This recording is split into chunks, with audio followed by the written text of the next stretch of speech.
Bueno, pues comenzamos aquí la clase corrigiendo el ejercicio número 2 que dice: indica si las siguientes afirmaciones son verdaderas o falsas. La primera nos dice: las sustancias líquidas tienen forma variable.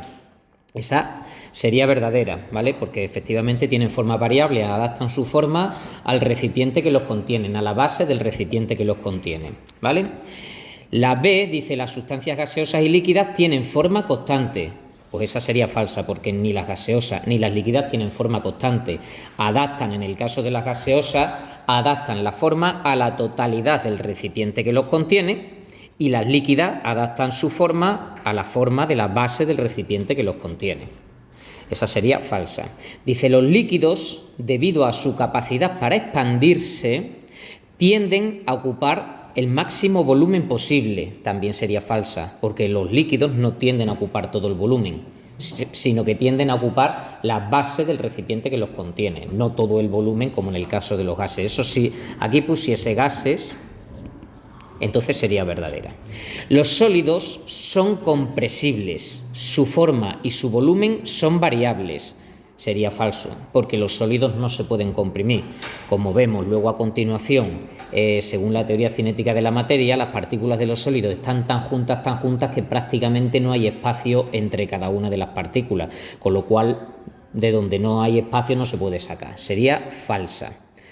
Y el volumen y la forma dice que son variables. Falso, porque el volumen y la forma son constantes, sin tener en cuenta la dilatación térmica, que ahí sí que podría variar un poquito el volumen, ¿vale?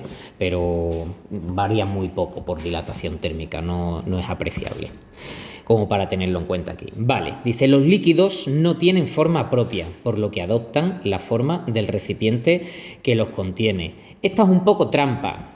No adoptan la forma completa, adoptan la forma de la base del recipiente, ¿vale? Entonces sería falsa, porque le falta la base. Si pusiese la base sería verdadera, ¿vale? Porque aquí en esta botella de agua el líquido está ocupando no el recipiente entero, está ocupando la base, lo que puede, según el volumen del recipiente que lo contiene. Si fuese un gas, sí, el gas lo ocuparía todo, ¿vale? Por eso es un poquito trampa.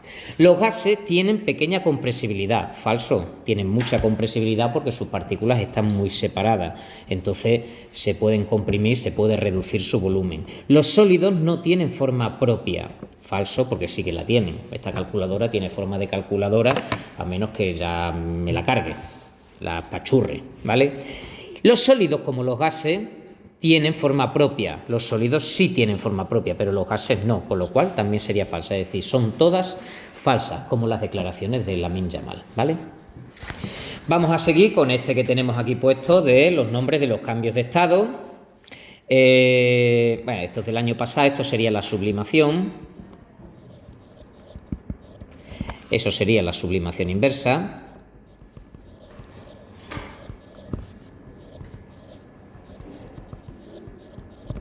El paso de sólido a líquido sería la fusión.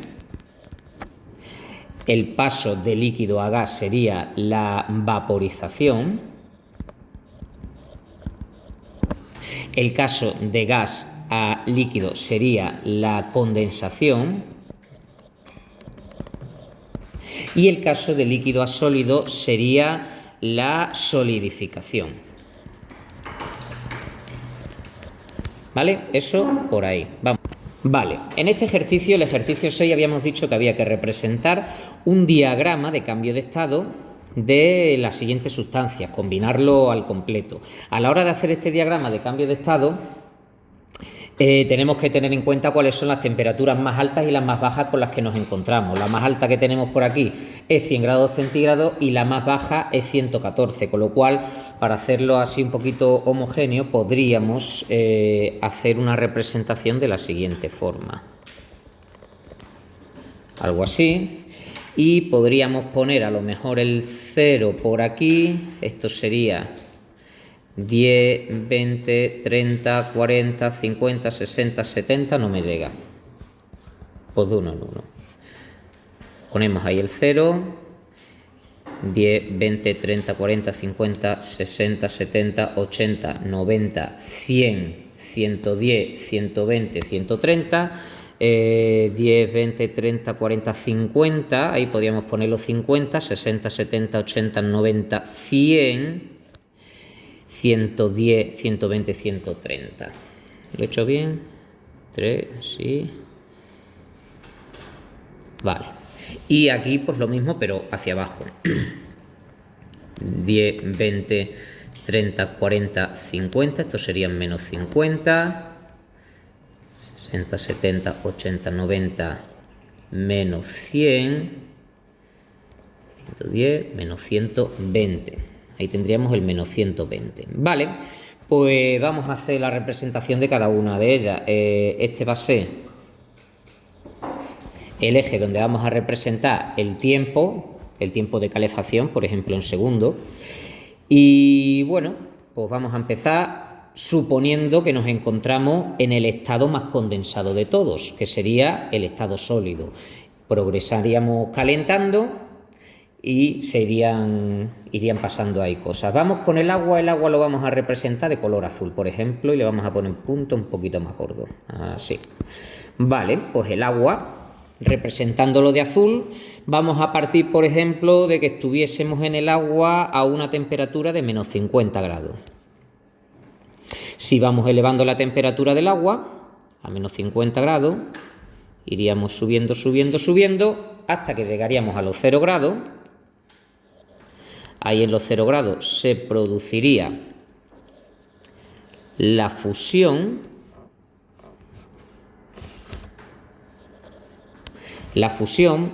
Y iríamos, una vez que se produzca toda la fusión, subiríamos hasta que llegásemos a los 100 grados centígrados, que estarían ahí donde se produciría la vaporización y posteriormente, nuevamente, otra elevación de la temperatura, ¿vale? Ese sería el diagrama para el agua. Vamos a ver para el benceno. Que el benceno lo vamos a representar de color rosita. El benceno nos dicen aquí que tiene una temperatura de fusión de 5,5 grados. 5,5 grados podríamos estarnos moviendo por ahí, ¿vale? Un poquito por ahí en mitad del... Por ahí, 5,5 grados. Pues, ¿cómo lo representaríamos? Pues, por ejemplo, así, si partimos de 50, el benceno llegaría hasta ahí. Aquí se produciría el cambio de fase.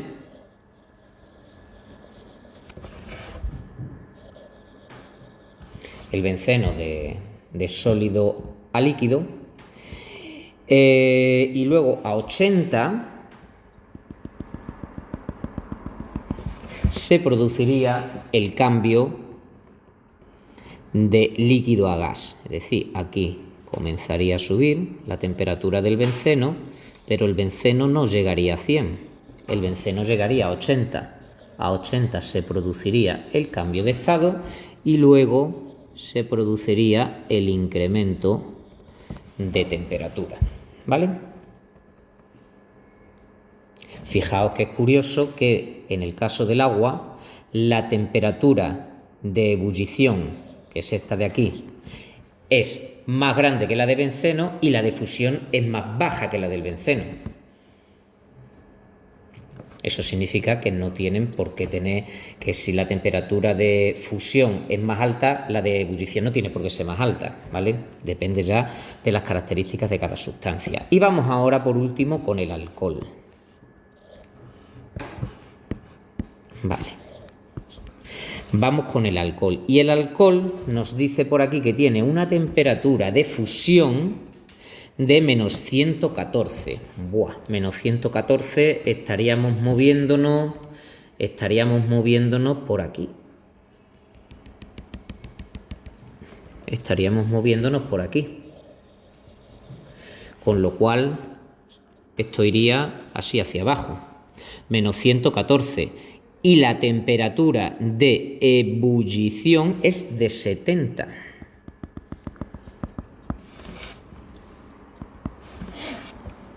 Y la temperatura de ebullición es de 70, pues aquí se produciría de temperatura de, por ejemplo, de menos 150, vamos calentando, estaríamos en estado sólido, iríamos subiendo la temperatura, subiendo la temperatura, subiendo la temperatura hasta que llegásemos a los menos 114, a los menos 114 se iniciaría la fusión y cuando se haya completado la fusión comenzaría nuevamente un incremento de temperatura hasta alcanzar la temperatura de ebullición, pum, pum, pum, pum, pum, pum, pum, pum, pum, pum, pum, pum, pum, pum, hasta aquí, por ejemplo.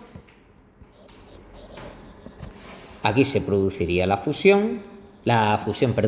ebullición y luego, por último, un nuevo incremento de temperatura correspondiente a la temperatura que iría adquiriendo el gas a medida que siguiésemos calentando, a partir de los 70 grados, ¿vale? Pues una cosa así, ¿vale?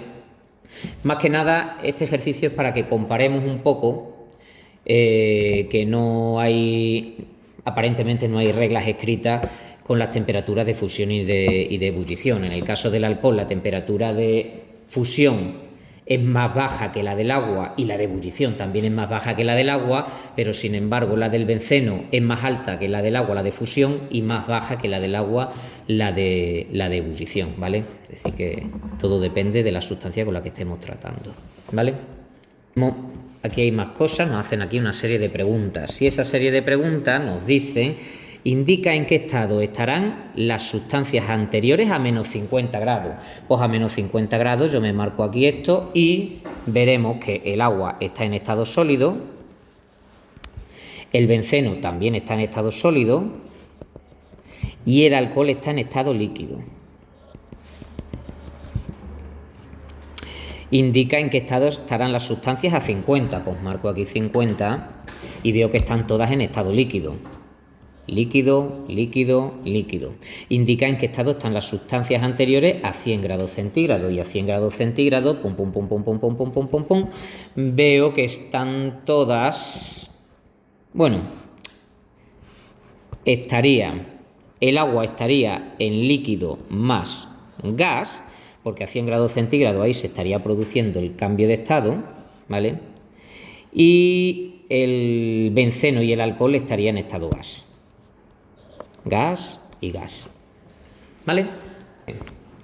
Vamos a echarle un vistacito al ejercicio 7 de verdadero y falso que teníais que hacer con la información que tenéis en la página web. Nos dice, verdadero o falso. El oxígeno es esencial para la vida y los procesos fisiológicos de los seres vivos. Esa está claro que sería verdadero, ¿vale? El nitrógeno es un gas inerte y junto con el O2 forma la mayor parte del aire que respiramos. Verdadero. El dióxido de carbono no interviene en la fotosíntesis de la vegetación. Falso. En la fotosíntesis sí que interviene el dióxido de carbono. De hecho, el dióxido de carbono, aunque es un gas de efecto invernadero, es necesario para que haya vegetación, ¿vale? Vale, dice, en cantidades desproporcionadas el dióxido de carbono puede contribuir al calentamiento global por efecto invernadero. Esa sería verdadero, ¿vale? El ozono en la estratosfera protege de la radiación ultravioleta dañina del Sol. Esa sería verdadero, que en el ozono donde tiene que estar es en la estratosfera, no en la troposfera. Cuando aparece en la troposfera, el ozono puede causar problemas respiratorios. Verdadera. El nitrógeno y el dióxido de nitrógeno y el dióxido de azufre son gases inocuos para la salud y el medio ambiente. Eso sería falso, porque sí que son perjudiciales para la salud y para el medio ambiente. Provocan, entre otras cosas, la lluvia ácida, ¿vale? La lluvia ácida consiste en la oxidación previa del NO2 a NO3, que junto con el agua de la atmósfera y el oxígeno del aire dan lugar a la formación de HNO3, ¿vale? El ácido nítrico. Y el dióxido de azufre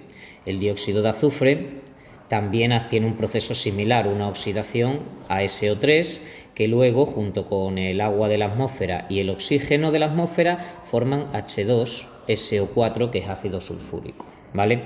Entonces, en las gotitas que caerían, que precipitarían de la lluvia, darían lugar a ese efecto de ácido.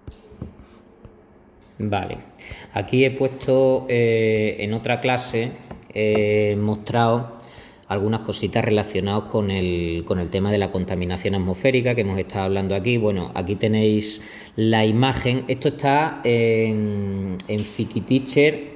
Voy a ponerlo por aquí. Fikiteacher está aquí, en donde pone ámbito científico-tecnológico. Aquí arriba, ahí lo tenéis, ¿vale? Por si le queréis echar un vistacito. A ver si puedo quitar eso, vale. Respecto al efecto invernadero, habíamos estado comentando que el dióxido de carbono es uno de los gases de efecto invernadero, y como podéis ver aquí, esta es lo que se conoce como la curva de Keeling, donde puede observarse que hay un crecimiento de la concentración de dióxido de carbono en la atmósfera a partir del año 1950, ya de manera muy pronunciada, ¿vale? Y ese incremento del dióxido de carbono pues tiene que ver mucho con la revolución industrial. La revolución industrial comienza en 1760. Fijaos que aquí se mantiene prácticamente constante la concentración de dióxido de carbono en la atmósfera, y aquí empieza a aumentar levemente hasta el año 1950, donde ya parece que se está disparando de manera exponencial, ¿vale? Vale, eso en cuanto al calentamiento global. Y también había mostrado por aquí los efectos de la lluvia ácida, ¿vale? Los efectos de la lluvia ácida.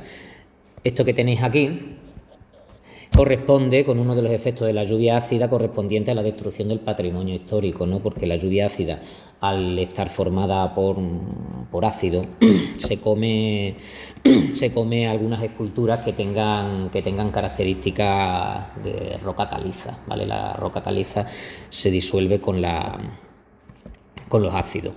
Y también la lluvia ácida puede provocar la acidificación de los suelos, dando lugar a alteraciones importantes en la fauna y la flora. Es decir, lluvia ácida, si acidifica el suelo, pues no toda la vegetación que haya en un momento dado en una zona va a estar acostumbrada para unos pH tan bajos en esos suelos, con lo cual se producen alteraciones, y alteraciones en flora provocan alteraciones en fauna, ¿vale? Y aquí tenéis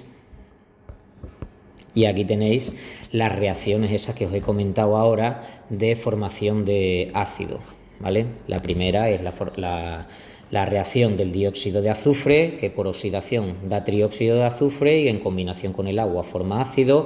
Y aquí en esta otra está el NO2, que por oxidación, aquí está el NO, que por oxidación forma NO2, que en presencia de agua y oxígeno dan lugar a la formación de NO3. Esto cae en los lagos y produce alteraciones en la fauna de los lagos, cae en la vegetación y produce alteraciones en la vegetación y en la fauna, ¿vale? Son todos problemas relacionados con la lluvia ácida. ¿Y qué más cositas había comentado por aquí? Ya nada más, por aquí nada. Bueno, algunos en la otra clase, en el otro instituto, me han preguntado por la capa de ozono. Aquí tenéis cómo ha ido evolucionando la destrucción de la capa de ozono a lo largo de los tiempos, desde 1979 hasta el año 2018. Ya se está paliando un poquito el efecto de la destrucción de la capa de ozono, porque se han eliminado unos componentes que eran los precursores, según esa reacción que tenéis ahí, los precursores de la destrucción de la capa de ozono. Esos componentes se llaman trifluoroclorocarbono, que en presencia de radiación ultravioleta procedente del Sol, digamos que estos compuestos se utilizaban mucho en aerosoles porque se pensaban que eran completamente inocuos, ¿vale? Y eran inocuos a nivel de la superficie de la Tierra. Pero cuando llegaban a capas altas de la atmósfera, ahí sí que le pegaban buenos zambombazos la radiación ultravioleta procedente del Sol, se liberaban radicales de cloro y esos radicales de cloro reaccionaban con el ozono, dando lugar a una molécula de oxígeno y una molécula de monóxido de cloro, ¿vale? Y además esa molécula de monóxido de cloro generaba otro radical libre que seguía destruyendo y destruyendo y destruyendo la capa de ozono en una reacción que se denomina una reacción en cadena, ¿vale? Por eso todos estos compuestos, cloro, fluoro, carbono, ya se han quitado del mercado y ahora se utilizan otros que ya no perjudican a la capa de ozono, ¿vale? Vale, eso por ahí. ¿Qué más? Volvemos a la ficha. Pim, pam.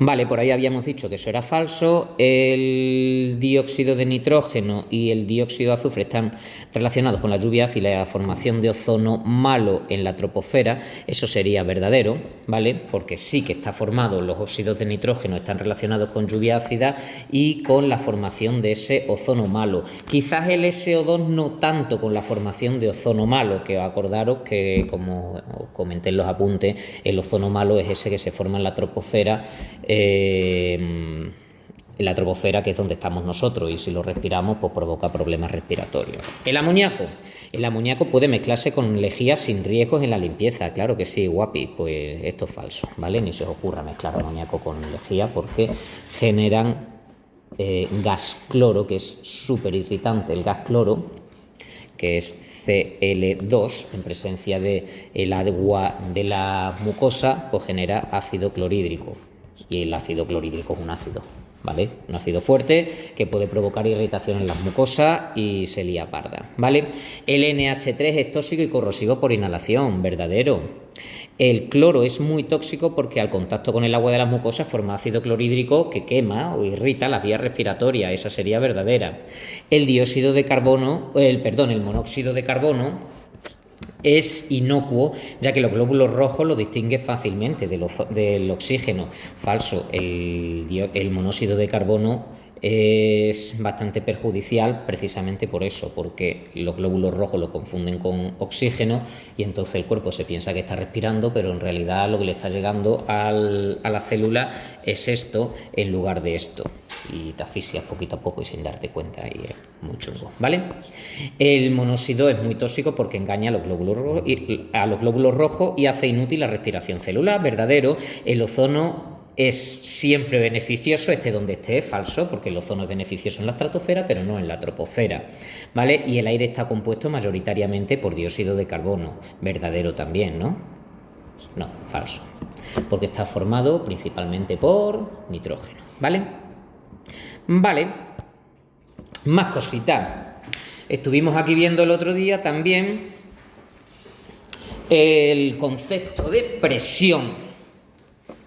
Y de la presión estuvimos viendo que es una magnitud derivada que se define como la fuerza ejercida por una unidad de superficie y su unidad en el sistema internacional es el pascal. El pascal es la fuerza que ejerce un newton sobre una superficie de 1 metro cuadrado, ¿vale? Y el pascal tiene una relación con unas equivalencias con otras unidades de presión, ¿vale? Las equivalencias son estas y nos las tenemos que saber para hacer cambios de unidades de presión, ¿vale?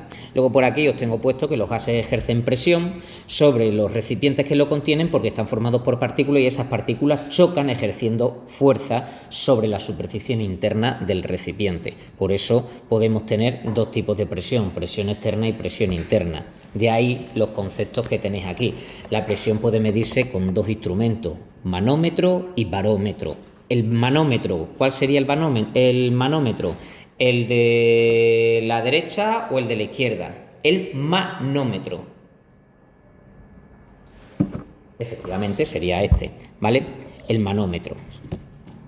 El manómetro, ¿qué es lo que mide? Mide presión interna, ¿vale? Por eso lleva este cacharrín que va conectado a una tubería o que lo podemos conectar, por ejemplo, a un balón de fútbol cuando lo estamos inflando, pues para ir midiendo la presión que va teniendo el balón de fútbol, una rueda, por ejemplo, eso, los manómetros es lo que hay en la gasolinera cuando le echamos aire a la rueda, que le apretamos al botoncito este para que le meta gas dentro de la rueda y empieza a subir la aguja hasta que lo dejamos a la presión a la que nos marque el fabricante de la rueda, ¿vale? Eso el manómetro. Y el barómetro lo que mide es la presión atmosférica, ¿vale? Pequeñas variaciones en la presión atmosférica nos pueden dar pistas sobre el clima que va a haber. Mirad aquí en este manómetro que tenemos aquí, en este barómetro, perdón, que tenemos aquí, cuando las presiones son altas, nos tienen indicados aquí tiempos más o menos buenos. Cuando las presiones son bajas, nos indican aquí tiempos lluviosos, ¿vale? Porque las presiones bajas corresponden a borrascas y las presiones altas corresponden con anticiclones. Anticiclones es lo que tenemos hoy aquí, que tenemos un tiempo maravilloso. Es decir, si nosotros ahora cogiésemos un barómetro, pues nos estaríamos moviendo en presiones de en torno a unos 1020, entre 1020 y 1010 bares seguramente. Cuando haga un día que haya así tormentas gordas y demás, pues seguramente nos estaremos moviendo por debajo de los 1000, estaremos en torno a los 990 o por ahí, ¿vale? Vale. Bueno, más cositas. Dice, expresa las presiones siguientes en unidades de sistema internacional. Vale, y dijimos que íbamos a hacer hasta aquí. Aunque estas de aquí también las podemos hacer, ¿vale? Pero vamos a hacer primero estas primeras que tenemos aquí. Y luego os explico por qué en estas aparecen expresadas de esta manera. En miligramos aparecen expresadas en unidades de masa partido superficie en lugar de fuerza partido superficie. Luego lo explicamos. Vale, pues vamos con esta que tenemos aquí, que tenemos que pasar de milímetros de mercurio a sistema internacional, con lo cual es de milímetros de mercurio a pascal. Entonces sería 1140 multiplicado 101300 y dividido 760. Y eso nos queda por aquí 101,950 pascal. Este otro que tenemos aquí son atmósferas. 2,5 atmósferas lo tenemos que pasar a pascal. Pues nada, las atmósferas están arriba, las pongo abajo y arriba pongo pascal. Y yo sé que una atmósfera son 101.300 pascales. Atmósfera con atmósfera se nos va y nos queda 2,5 multiplicado 101,300. Y eso sale 2,53250 pascal. Este que tenemos aquí, 950... Dime. Espera. Efectivamente, aquí es un 5, ¿no? Sí, ahí es un 5. Vale. Seguimos con los bares. Pues aquí tenemos 950 bar, que esos bar hay que pasarlos al sistema internacional, que es pascal. 101,300 corresponden a 1030, puede ser, 1013, perdón. 1013 bar. Bar y bar se nos va y nos queda 950 por 101,300 entre 1013 y sale 95000 pa. Aquí tenemos atmósfera, hay que pasar a milímetros de mercurio. Pues nada, 3 atmósferas.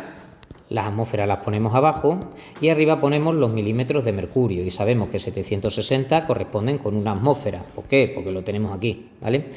3 por 760 y eso nos queda 2280 mmHg.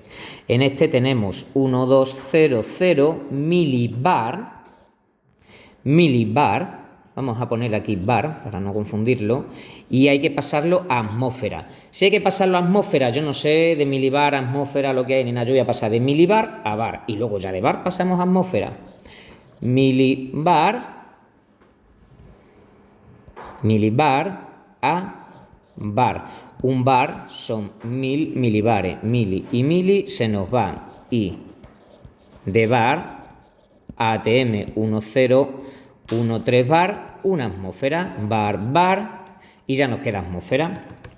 1200 entre 1000 y entre 1013.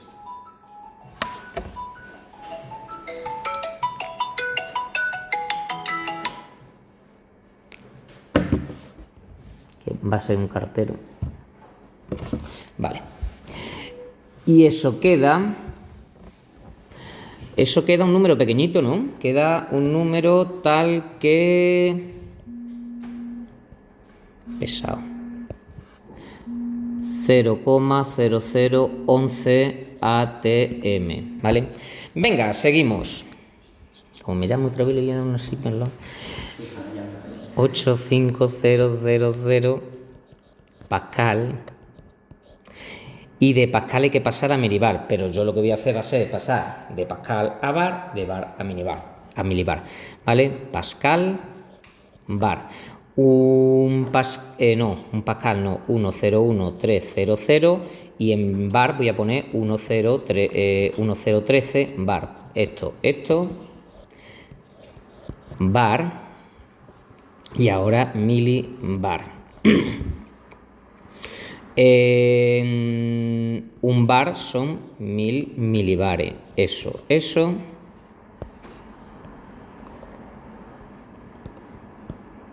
Y ahora pues hacemos la operacióncita y es 85000 multiplicado 1013 multiplicado 1000 entre 101300. Y nos queda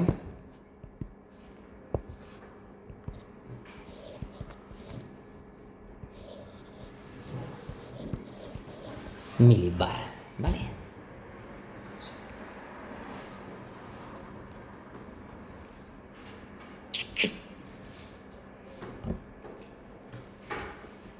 Aquí explicamos. Vamos a explicar cómo se hace en el resto, que este que tenemos aquí sería miligramo centímetro cuadrado y hay que pasar a miligramo milímetro cuadrado. ¿Por qué estos que están aquí vienen dados en unas unidades,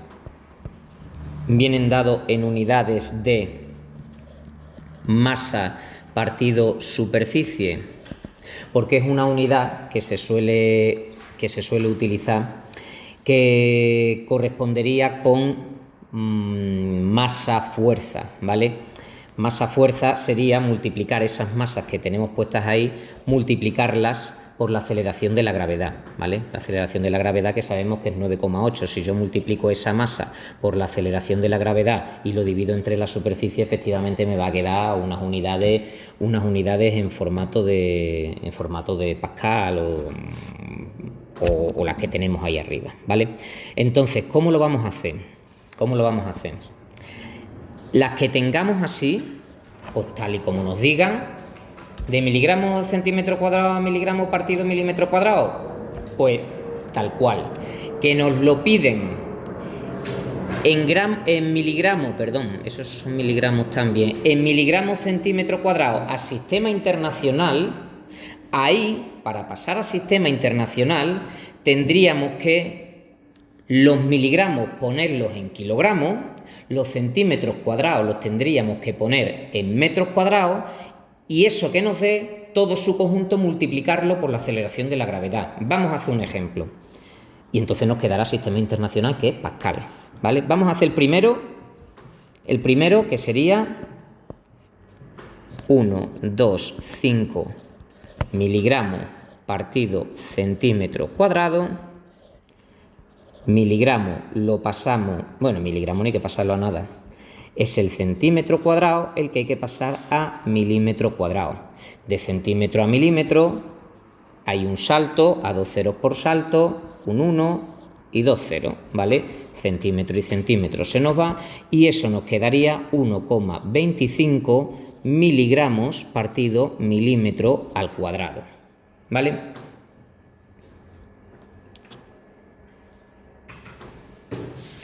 Vamos a hacer este otro de aquí.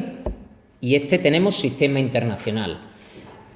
Si te dicen sistema internacional de presión, y al grano, a Pascal, ¿vale? Entonces, 1,25 miligramos partido centímetro cuadrado. Los miligramos, como vamos a pasar al sistema internacional, miligramos hay que poner en kilogramos.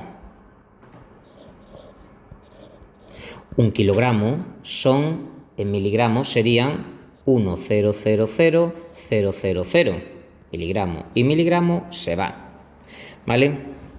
Voy a multiplicar, aquí ya voy a multiplicar por la aceleración de la gravedad, 9,8 metros segundo al cuadrado, ¿vale? ¿Para qué? Porque este conjuntito de aquí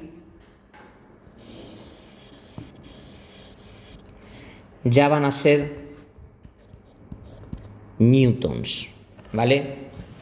Recordad, kilogramo metro segundo al cuadrado es lo mismo que newton. Un newton es la fuerza ejercida por un kilogramo de lo que sea multiplicado por una aceleración de 1 metro segundo al cuadrado, ¿vale?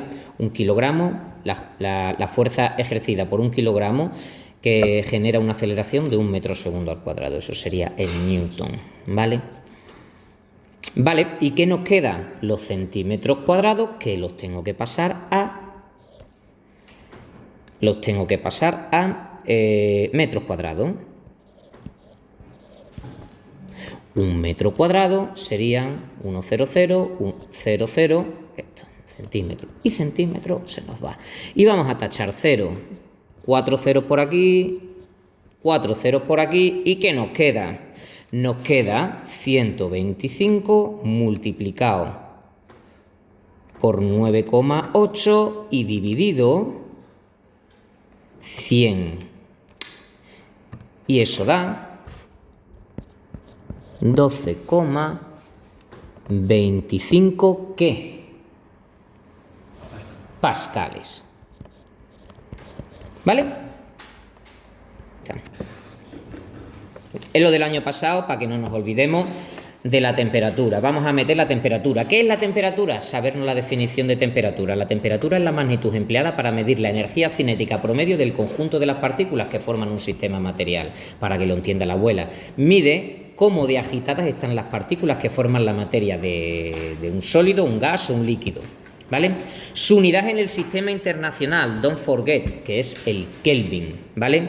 Y aunque nosotros en nuestro día utilizamos el grado centígrado, el sistema internacional tenemos que utilizar el Kelvin. Aquí tenemos, en esta tabla que os he puesto, tenemos las relaciones de unas y otras, ¿vale? Vemos que el cero absoluto, que son los 0 Kelvin, corresponden con menos 273,15 grados centígrados y con menos 459 Fahrenheit, ¿vale?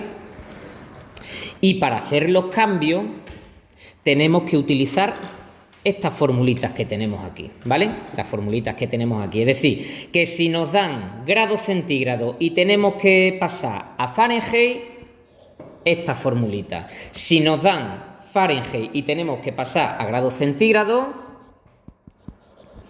esta formulita. He pasado el 100 al otro lado, ¿vale? Que nos dan grados centígrados y nos piden Kelvin, esta formulita. Que nos dan Kelvin y nos piden grados centígrados, esta formulita. Y que nos dan esto, que nos dan Kelvin y nos piden Fahrenheit, pues de Kelvin pasamos a grados centígrados y de grados centígrados pasamos a Fahrenheit, ¿vale? Y esas son las formulitas que os tendríais que aprender, ¿vale? Y esto es, pues mira, en este te están pidiendo de grados centígrados a Kelvin, pues tenéis que utilizar esta de aquí, ¿vale? En este de Kelvin a centígrado, esta de aquí. En este de centígrado a Kelvin, pues esta de aquí, ¿vale? Y así sucesivamente con todas las que tenéis aquí. Y con esto ya terminamos los parámetros que pueden definir que pueden definir un gas, que son la presión y la presión y la temperatura, y bueno, y el otro es el volumen, que ya lo veremos en los problemas, ¿vale? Terminamos aquí la clase. Sí. La fórmula, a ver, la formulita que yo encontraba por ahí es esta, pero si lo que necesitas es despejar los grados centígrados, pues quita el 100 de aquí y lo pones aquí. Es como pasa una cosa que está dividiendo a un lado, la pasas multiplicando al otro y ya tienes la formulita, ¿vale?